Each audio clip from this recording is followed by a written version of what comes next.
I'm Anna, and I grew up in the shadow of my older sister, Kelly. In our house, she was the star. Our home was always full of people, aunts, uncles, cousins, you name it. They'd show up in our backyard like ants drawn to a picnic, eager for my mom's famous barbecue and to watch Kelly perform.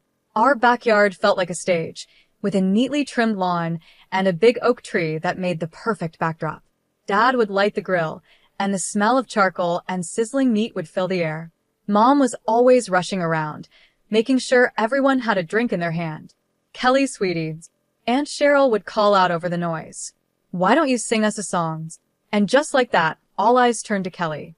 She would jump onto a chair, her golden curls bouncing and a playful sparkle in her eyes. She'd clear her throat dramatically, and then she'd start singing. She loved doing her best Celine Dion impression with My Heart Will Go On, and the adults went wild, clapping and cheering like it was a real concert. Mom and Dad would smile proudly, with Dad even wiping away a tear now and then. Meanwhile, I would be off to the side, trying to disappear among the bushes. It wasn't that I didn't want to join in, but whenever I tried to sing, it sounded like a cat in distress. And poetry? Forget it. The words would get stuck, and I'd end up stammering and turning bright red. I'd often hear my relatives whispering about how different I was from my sister. It wasn't just the relatives who made it clear. Mom and Dad knew who the family star was. While Kelly was busy with dance classes, singing lessons, and art workshops, I was left to my own devices. I didn't mind much, though. I found comfort in the old, dusty books on our shelves. The only person who seemed to understand me was Great Aunt Teresa. She'd find me hiding behind the garage or up in the treehouse with my nose deep in a book. "What adventure are you on today, Anna?" she'd ask, sitting down beside me. I'd look up, grateful for the break. "Oh, just reading about ancient Egypt," I'd say, showing her the cover of my latest book. Teresa would nod, her eyes full of kindness. "You've got a good head on your shoulders, girl. Don't let anyone tell you different." Those moments with Teresa were a comfort to my heart. She didn't expect me to perform or be anyone other than myself. With her, I could just be Anna, the quiet girl who liked books more than the noise of family gatherings. But no matter how much I loved those moments, they didn't take away the hurt of being the forgotten child.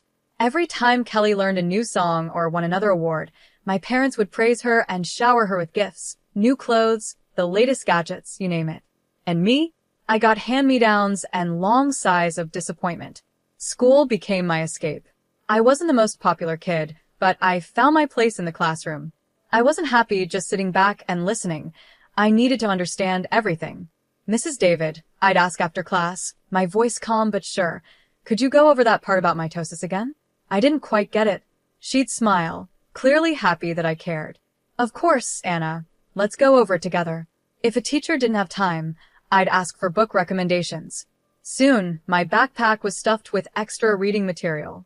I stayed up late, poring over those books, determined to get every subject right. All that effort paid off. By the time I got to high school, I was the top student in my class. For once, I was the best at something. I even made a few friends, other quiet book lovers who didn't mind my calm ways. As graduation got closer, our house became Kelly Central. Mom spent all her time helping her with her portfolio for a fancy college's advertising and PP program. "Oh, honey, this campaign idea is perfect," Mom would say, looking over Kelly's work. "You're so talented."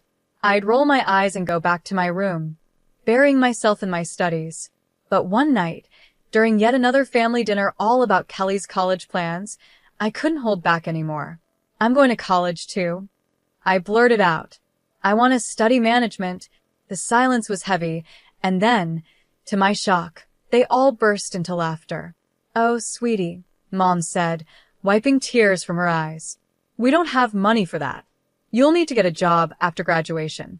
You're just not as gifted as your sister." It felt like a slap to the face. "But I'm the top student in my class," I said, my voice shaking. I stammered, my face burning with anger and embarrassment. "I get straight A's," I yelled, storming up to my room. I came back down with my report card and slammed it on the table. They all leaned in to look, their eyes widening in surprise. "Well, I'll be damned," Dad muttered, scratching his head.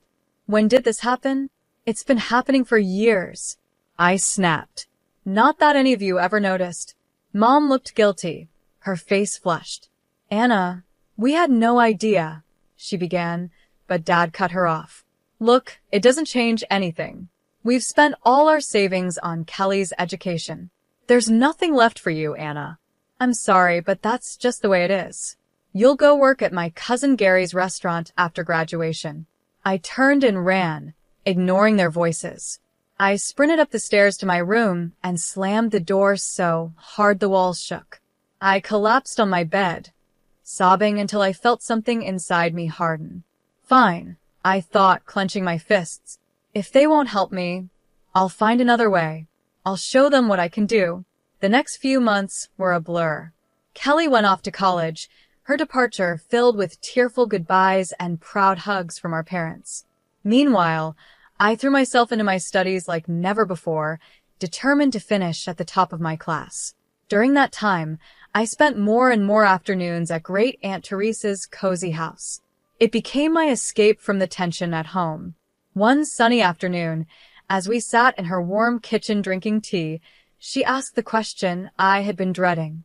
So, Anna, she said gently, her kind eyes fixed on me, what are your plans after graduation? I stared into my teacup, trying to hold back the tears. I don't know, Aunt Teresa, I said. Mom and Dad won't help me with college.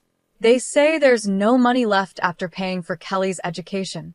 Teresa was quiet for a moment. Then she reached across the table and squeezed my hand. Anna, dear, I have some savings. I'd like to use them for your college. You're smart as a whip, and I won't let that brain of yours go to waste. Her words hit me like a wave, and I burst into tears. I was overwhelmed by her kindness and the sudden hope that my dreams weren't lost after all. Thank you, I sobbed, throwing my arms around her. Thank you so much, Aunt Teresa.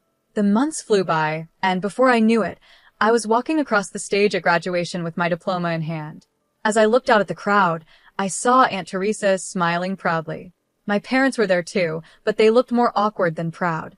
That evening, as I was going through college brochures, Mom came into my room. Anna, honey, she said, her voice sugary sweet. Your father's cousin Gary called.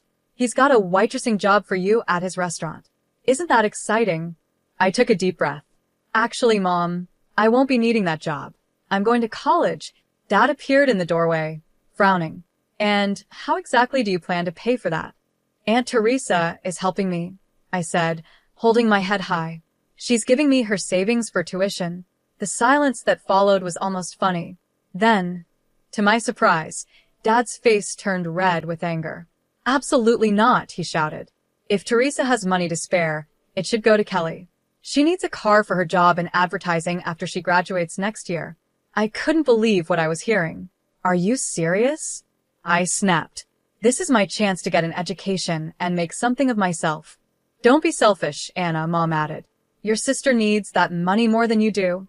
No, I said, my voice shaking but steady. This is my money now, and I'm using it for college. End of discussion. From that moment, home life became unbearable. My parents either ignored me completely or snapped at me over the smallest things. The tension was crushing. After a terrible argument one night, I called Aunt Teresa, crying, and told her everything. Pack your bags, sweetheart, she said without hesitation. You're moving in with me. The next day, I packed everything I owned into a cab and drove away, watching my childhood home shrink in the rearview mirror. As I arrived at Aunt Teresa's house, I felt a huge weight lift off my shoulders. The summer flew by as I prepared for college, and before I knew it, I was stepping onto the campus of State University.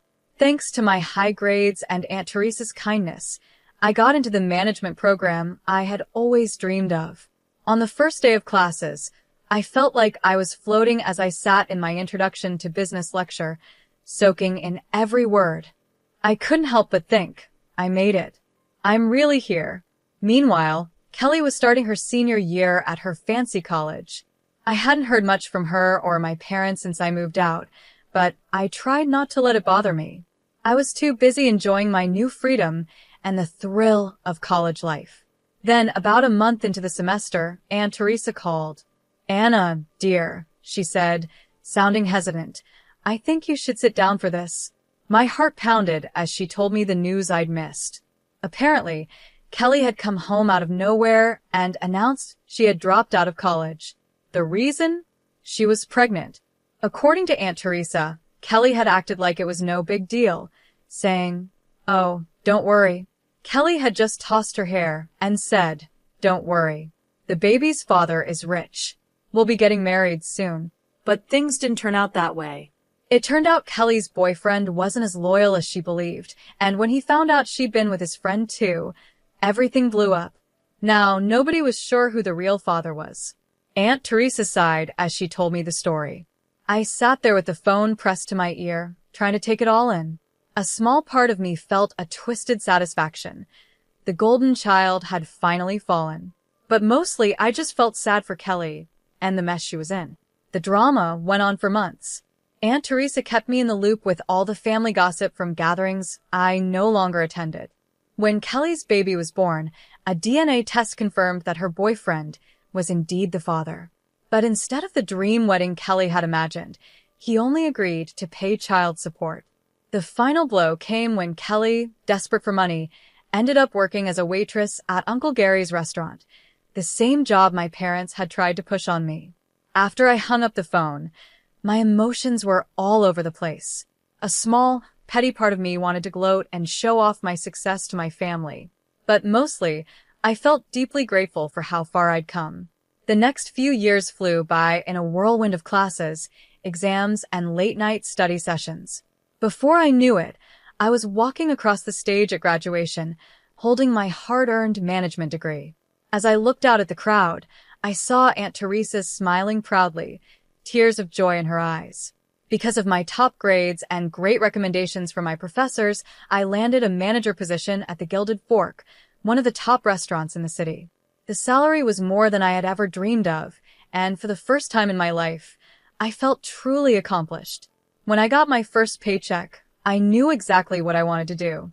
I went straight to the electronics store and bought the latest smartphone for Aunt Teresa. Her eyes lit up when I handed it to her. "Oh, Anna," she gasped, turning the sleek phone over in her hands. "This is too much." I just smiled, pulling out my own phone. "Not at all. Now, let me show you how to use it."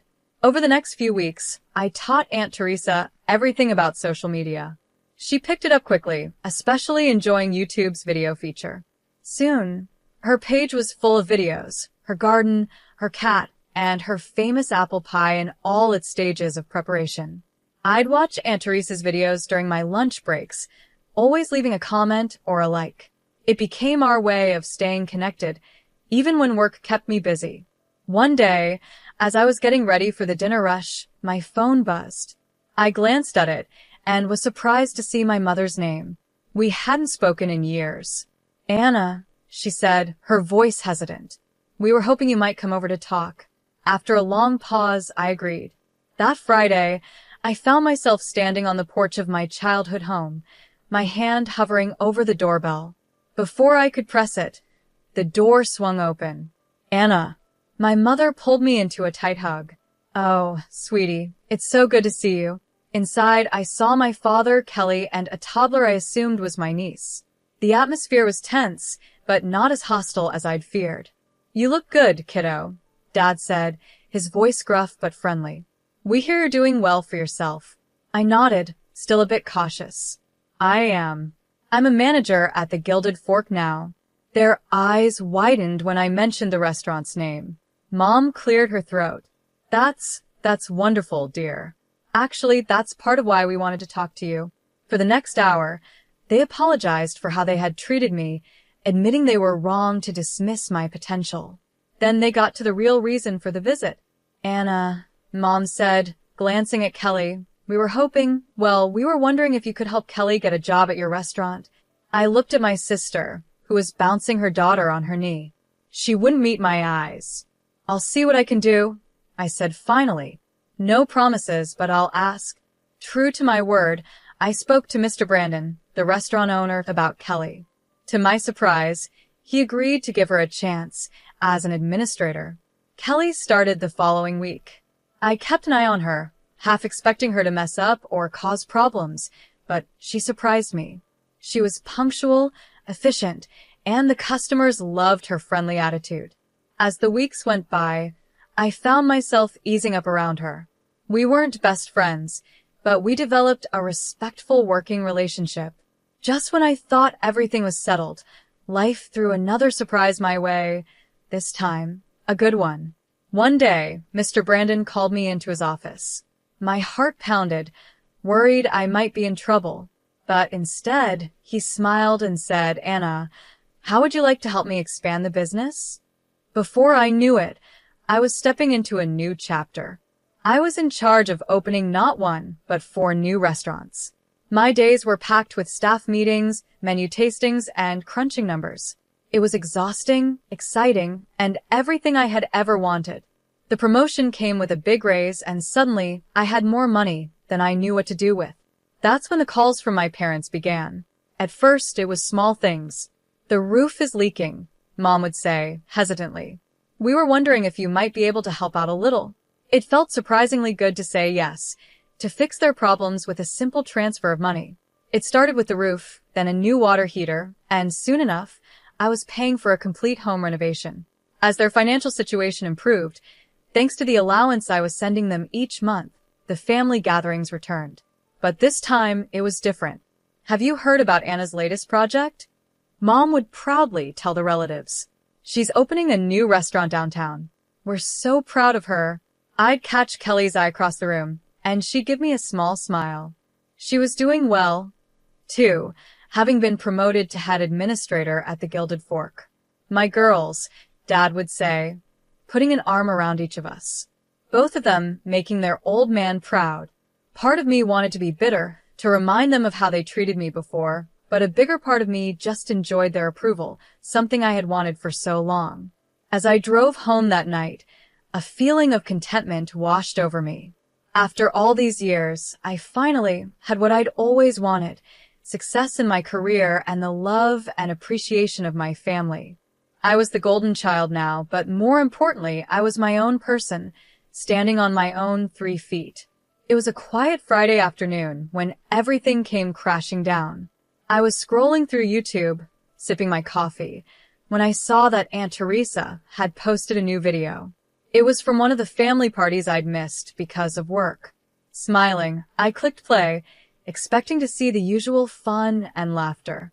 But instead, what I saw made my blood run cold.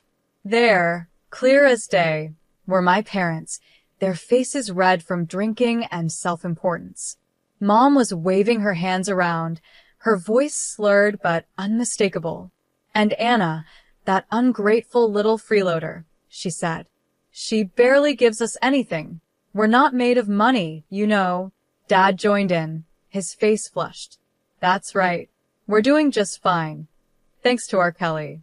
She's the one keeping that fancy restaurant running. Anna just rides on her coattails." The video went on, showing various relatives nodding in agreement, some even throwing in their own complaints. Kelly sat in the corner, looking uncomfortable, but she didn't speak up to defend me.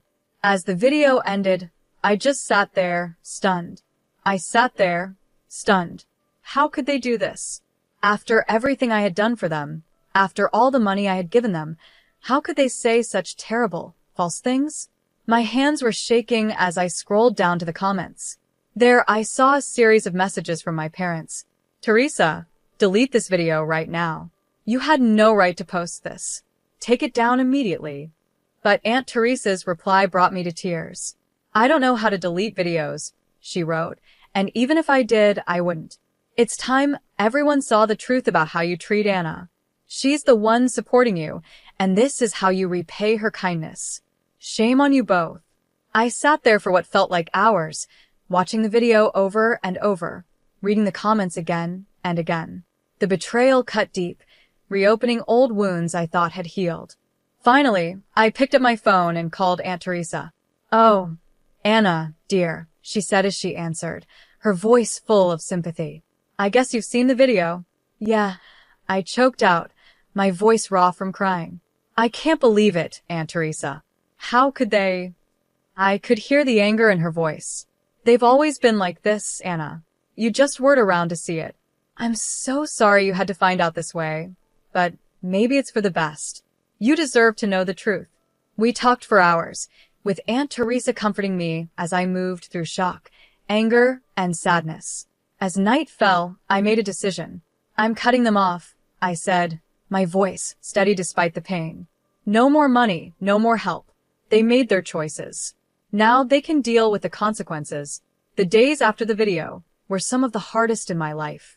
My phone buzzed constantly with calls and texts from my parents, but I couldn't bring myself to answer. Their cruel, false words kept playing in my head. After a week of silence, I finally sent them a brief text. I've seen the video. I know how you really feel.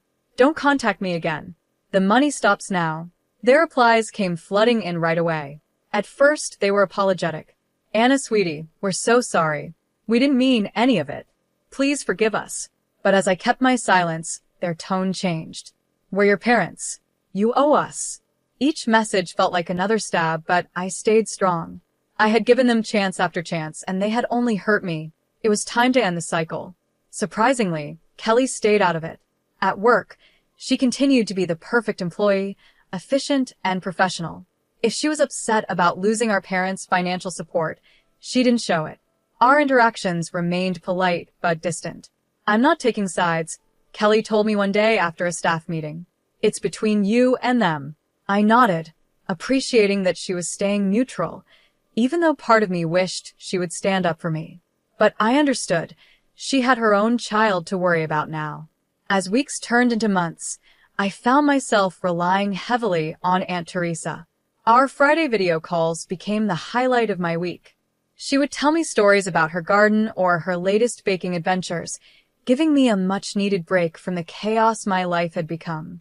You're doing the right thing, Anna, she'd say whenever I started to doubt myself. Don't let them manipulate you anymore. To my surprise, other relatives started reaching out too. My cousin Cynthia, who had always been kind to me at family gatherings, sent a heartfelt email. I saw the video, she wrote. I want you to know I think you're amazing, Anna.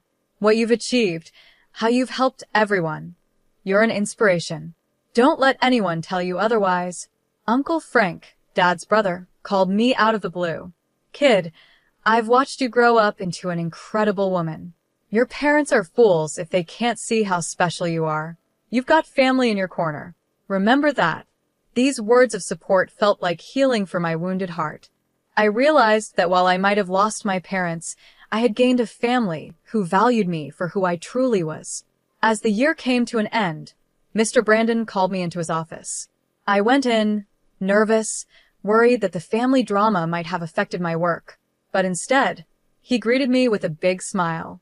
Anna, I'm retiring next year, he said. I want you to take over as CEO of the restaurant group.